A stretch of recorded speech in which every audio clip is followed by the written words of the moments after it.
en vivo. Regresamos.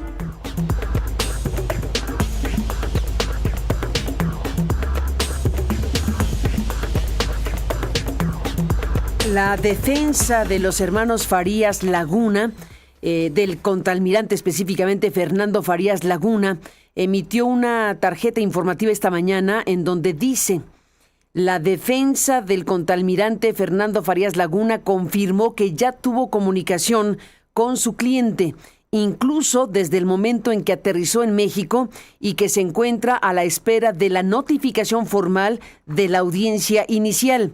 Ojo con lo que viene aquí. La defensa solicitará que dicha audiencia sea pública.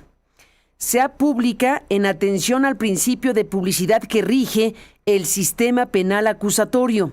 El artículo 20 constitucional establece este principio y el Código Nacional de Procedimientos Penales dispone que la regla es la publicidad, mientras que cualquier restricción debe ser excepcional, fundada y motivada. Ha sido la propia Fiscalía General de la República la que se ha encargado de hacer público el caso durante meses al difundir información relacionada con la investigación, la detención, los traslados y diversas actuaciones vinculadas con Fernando. Por ello, la defensa considera que debe prevalecer la congruencia. Si el caso se ha hecho público para acusar, la audiencia no debería convertirse ahora en un acto reservado sin una justificación jurídica clara. La publicidad es la regla, la puerta cerrada la excepción. Es lo que está adelantando que va a pedir directamente la defensa de Fernando Farías Laguna, que la audiencia inicial todavía no tiene notificación formal de la audiencia inicial, pero cuando la tengan y cuando sea la audiencia inicial, están pidiendo que sea pública en atención a lo que dice el artículo 20 constitucional y el Código Nacional de Procedimientos Penales. Pues sí, nosotros también nos pronunciaremos porque sea público el asunto, porque es un sistema, el sistema penal acusatorio tiene como eje principalísimo la publicidad, el que se pueda ver lo que está exponiendo quien acusa y quien se defiende. Dicho lo anterior, vamos a ver si no repiten lo que pidió la Fiscalía General de la República para el caso Corrales. Este señor que fue detenido y que ayer se anunció que la audiencia inicial sería reservada a petición de la Fiscalía por razones de seguridad nacional. Así que vamos a ver si no salen con que también el caso de Fernando Farías, por razones similares, se pida por parte de la Fiscalía que sea a puerta cerrada. Ojalá que no. Ojalá que podamos escuchar a quien acusa y a quien se defiende, como es la esencia de este sistema nacional, este sistema penal acusatorio que hoy prevalece y existe en México.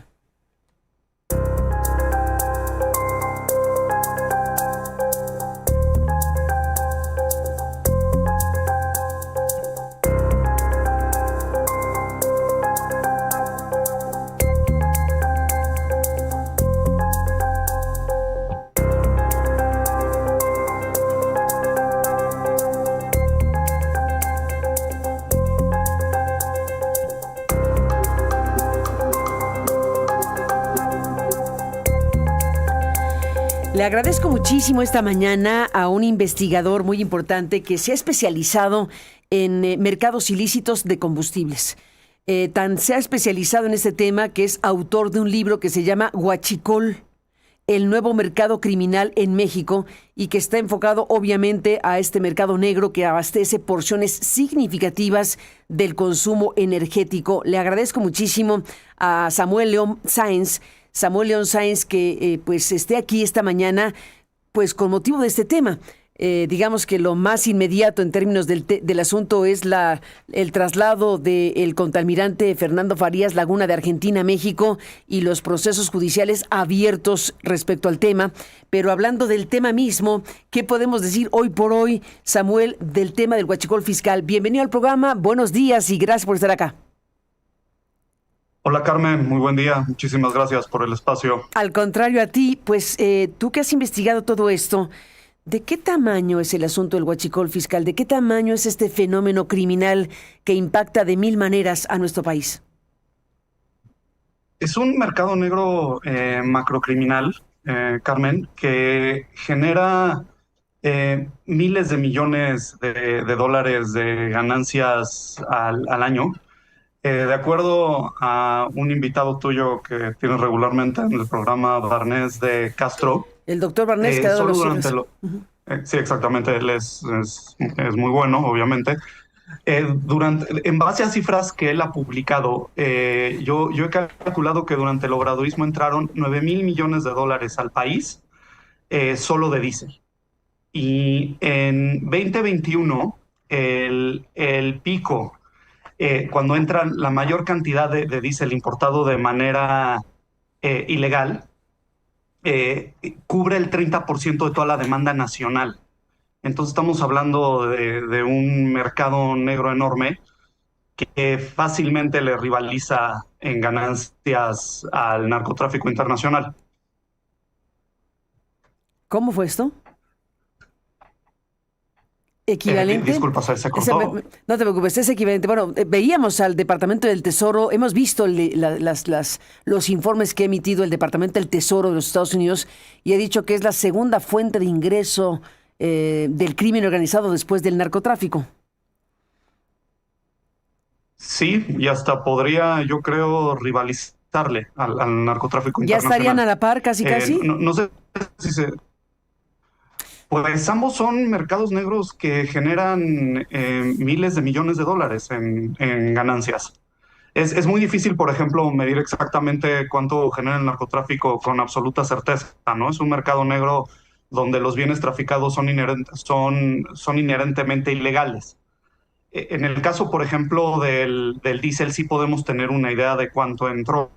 Y algo que genera 9,000 millones de dólares de ganancias en 6 años, Carmen, es algo que le puede rivalizar fácilmente a estar traficando precursores o fentanilo. Ni más ni menos, pues estamos sí frente, bueno, el crimen organizado es eso, ¿no? Organizaciones de carácter criminal que tienen actividades diversas, ¿no? Ya el tema del narcotráfico, sin duda que es importantísimo, sigue siendo la principal fuente o ya compitiendo con el huachicol, pero hay una gran cantidad de delitos que están cometiéndose a partir del concepto de delincuencia organizada, la extorsión, en fin, hay un conjunto de delitos que están en esta sintonía, pero el asunto del huachicol, pues es un tipo de delito, es un tipo de crimen, es un tipo de actividad ilícita que involucra un conjunto de ingredientes que no tienen otros. Es decir, estamos hablando de circunstancias que necesitan la participación de empresarios, de gente de aduanas, de funcionarios corruptos, en fin, la trama criminal tiene identificables, digamos, factores que involucran al poder, que involucran a las autoridades. Sí, claro. Un mercado negro no alcanza este tamaño sin la cooptación de funcionarios y representantes, funcionarios gubernamentales y representantes electos de todos los niveles. Es así como este mercado negro requiere de mucho expertise que le dan, por ejemplo, le pueden dar ingenieros de Pemex que muchas veces son amenazados o se les da dinero para entrar a este mercado, a veces una combinación de ambas. Y luego, según va subiendo en el escalafón, lo que garantizan figuras más poderosas es impunidad, continuidad y expansión del mercado negro. Y así alcanza estos tamaños. Ni más ni menos. ¿Con qué te topaste en tu propia investigación? ¿Qué tipo de elementos están en tu libro? Bueno, en mi libro te encuentras mucho, porque mi libro toca, Carmen, mucho la etapa de la expansión del mercado negro durante el sexenio de Enrique Peña Nieto. Que ahí sobre todo lo que pasó es que hubo una cooptación de Pemex de gran escala, hasta hay un fenómeno que se llama en términos académicos de macrocorrupción, en el cual tenías muchísimos elementos dentro del escalafón de Pemex que lograron cooptar criminalmente a la empresa para estar robando de los ductos, que es el principal medio de transporte, y eso llegaba hasta las más altas esferas al interior, ¿no? Hasta llegó a haber denuncias en su momento de líderes sindicales disidentes que acusaron a la cúpula, el sindicato, de estar involucrada en ese momento. Y luego lo que pasa, que eso también he seguido escribiendo mucho en la revista Nexos, que siempre me han dado un espacio, sobre todo a partir de 2019, Obrador lo declara desaparecido, y algo empieza a ocurrir a partir de 2020 y 2021, ¿no? Momento en el que aún estamos con la pandemia del COVID, que empiezan a crecer mucho las importaciones ilegales. Exacto.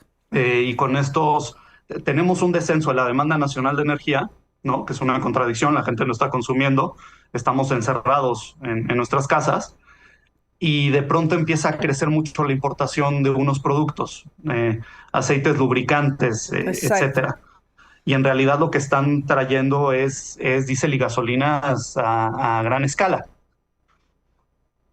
Exactamente, que esos indicadores pues tenían que haberlos identificado las propias autoridades. Si ves que brinca en tu registro y que es atípico, ¿no? Que se compre tanto de eso cuando el mercado no lo requiere, pues algo está equivocado, algo está pasando, ¿no? Sí, claro, no, y lo identificaron, ¿eh? Sí, sí sabían de ello, solo que no se detuvo. Por ejemplo, si revisas diferentes contenidos de Guacamaya Leaks, Sí, a las cuales yo he visto que tú y tu equipo han tenido acceso, yo también he tenido acceso, sí. hay correos electrónicos entre el SAT, la Agencia Nacional de Aduanas y elementos de las Fuerzas Armadas que ya están hablando del tema desde 2021, 2022, que se están dando cuenta que están entrando estas cantidades enormes de aceites lubricantes, y ya lo estaban discutiendo, solo que no se tomaron acciones en ese momento.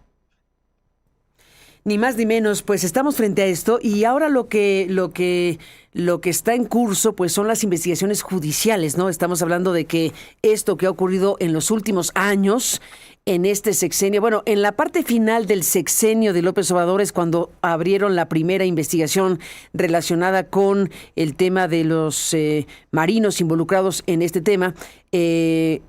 Lo que la fiscal dijo ayer en su mensaje, que ahora vamos a transmitir, en donde está recordando que el secretario de la Marina de López Obrador le dijo al fiscal Gertz Manero que había indicios de una presunta red de huachicol fiscal. Bueno, ese capítulo pues tiene muchas preguntas abiertas, evidentemente, y la expectativa sobre qué puede pasar con una investigación judicial como esta, pues es muy importante. En tu caso, habiendo investigado y conocido y publicado sobre el tema, ¿qué opinión te merece? ¿Qué expectativa tienes sobre la investigación judicial?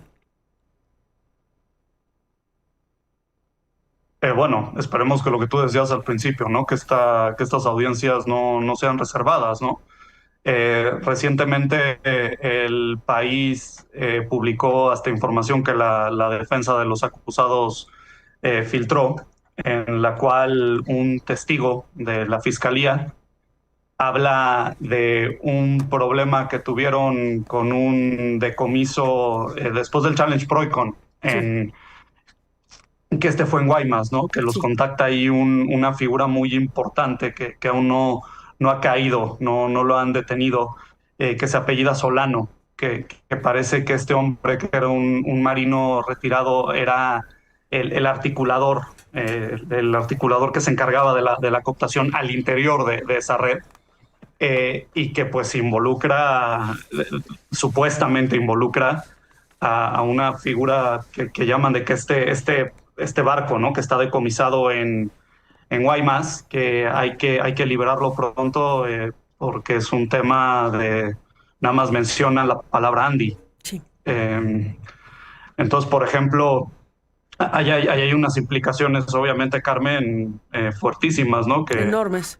Que obviamente esperemos que no, sí, totalmente enormes, y que no se queden en que no queden ocultas bajo reservar las audiencias, ¿no? A esto también se suman otras cosas que se han publicado, ¿no? Pero bueno. No, sí, sí, es muy importante lo que dices, sobre todo porque en el caso de Solano, que en la trama que se ha conocido es un personaje clave y muy importante, como lo dicen los documentos que se han conocido de las investigaciones, de las carpetas de investigación, que por cierto nos corroboró esta parte el abogado de Fernando Farías, Pigmenio Mendieta, el abogado con quien conversamos esta semana. Él confirmó que él, al revisar los expedientes, al revisar las carpetas, efectivamente puede confirmar que está esto que tú mencionas, que está una mención que vincula a este marino de apellido Solano y que habría sido citado por uno de los declarantes ante el Ministerio Público Federal, y que al declarar que este señor Solano habría dicho que el asunto caminaba porque pues estaba Andy, es el nombre que se utiliza ahí, se menciona a este apodo que pues nos conduce al hijo del expresidente, así se le ha llamado al hijo del expresidente.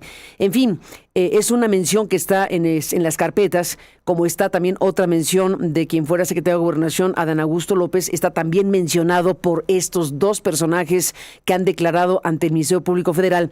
Y bueno, pues esas son investigaciones que están ahí. Ya la Fiscalía General de la República se encargó de estar en sintonía con la presidenta, que ha dicho que no hay prueba alguna contra el hijo del expresidente, y la Fiscalía ha dicho que no tienen datos de prueba con suficiente fuerza legal para investigar a el hijo de un expresidente, que pues no puede ser más que el que estamos aquí mencionando. Esto es lo que ha ocurrido apenas esta semana.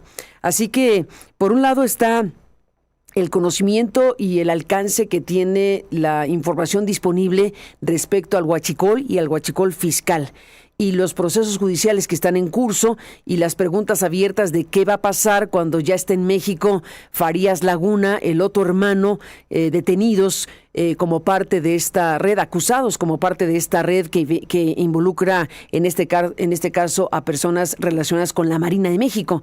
Así que todo por verse, Samuel.